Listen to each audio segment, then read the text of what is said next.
pasteur, dans un ministère, on est souvent confronté à la question « mais qu'est-ce que la foi ?» Certaines personnes nous disent « mais moi, j'ai pas la foi » ou bien « toi, c'est facile, tu es pasteur, tu as une grande foi ».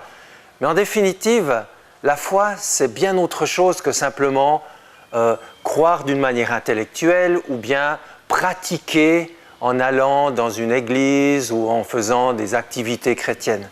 La foi, c'est vraiment un changement de centre de gravité dans la vie. C'est vraiment un mouvement fondamental. Et je voudrais inviter Alix à venir me rejoindre parce que on peut vraiment travailler avec une image qu'on utilise, avec un objet qu'on a chez soi, c'est l'image d'une chaise. Alors, Alix, si tu veux bien t'asseoir, oui. Voilà. Alors, pour le moment, il ne se passe rien. On pourrait dire Alix repose uniquement sur ses propres forces, sur son centre de gravité. Le centre de gravité, je pense qu'il se situe à peu près par là. Et puis, on pourrait dire dans cette image que la foi, c'est comme se pencher vers quelqu'un d'autre. Et puis tu as déjà fait ça à l'école, j'imagine, de se balancer avec la chaise. Alors, on va là un petit bout, tu me laisses faire. Voilà. Alors voilà, Alix a la foi. Parce qu'elle n'est plus uniquement sur ses 4 pieds de chaise, mais elle a déjà un mouvement vers quelqu'un d'autre.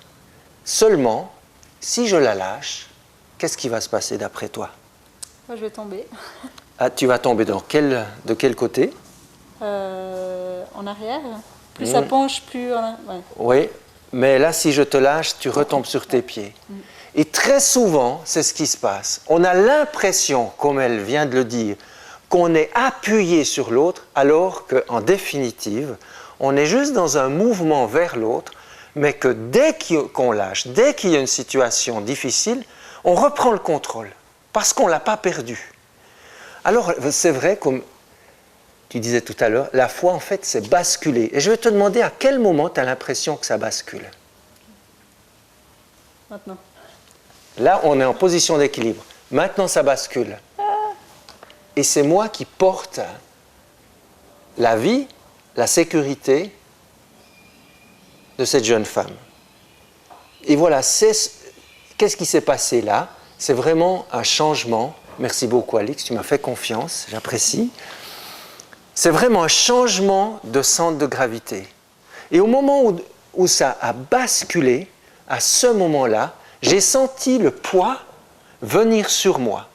Et quand on est chrétien, c'est exactement ça. On laisse venir, on confie le poids de notre existence, le poids de nos fautes, le poids de notre destinée sur le Christ qu'on ne voit pas dans notre champ de vision, mais qui est là, comme derrière nous. Et au moment où je lâche les choses, et à ce moment-là, c'est lui qui me reçoit, et je reçois sa force pour continuer à être assis dans ma vie.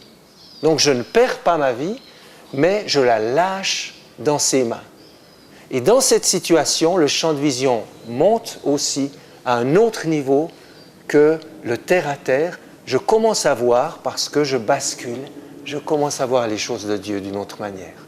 Alors j'espère que ce petit clip, cette petite démonstration vous aura aidé à faire la différence dans vos vies entre ce qui est de l'ordre d'une croyance où on a l'impression d'être en position de foi, mais on ne l'est pas vraiment parce qu'on sait bien que si on lâche, on retombe sur soi-même. Mais si on passe ce moment de conversion de la foi, à ce moment-là, si je lâche, je suis porté dans la force que Dieu me donne. Et cette assise-là, on ne peut pas se l'inventer, parce que si Dieu n'est pas là, on tombe en arrière. Mais Dieu est là. Et je voudrais vous lancer un défi, à vous qui m'écoutez, c'est est-ce que vous avez fait ce changement? Ou est-ce que vous êtes encore dans cette position de... On est un peu dans la foi, mais on sait bien qu'on dépend encore énormément ou complètement de nous-mêmes. Est-ce qu'on a fait ce changement-là? Et si vous ne l'avez pas encore fait, eh bien, prenez le temps maintenant. Prenez un temps pour vous. faites le point sur ce que vous avez vécu jusqu'à présent et demandez-vous, mais dans quelle position vous vous situez, dans quel angle de foi vous vous situez. Ce n'est pas une question d'effort de votre part, c'est une question de lâcher prise et de se laisser reprendre par le Christ. Parce qu'il a fait la promesse de sa présence et lorsqu'on est dans la portée par le Christ, nos vies changent et on devient davantage des vecteurs de son témoignage, de sa présence, de sa vie pour le monde. Alors, je vous invite maintenant à prendre ce petit moment et de vous demander, mais où j'en suis, sous quel angle je vis ma vie ?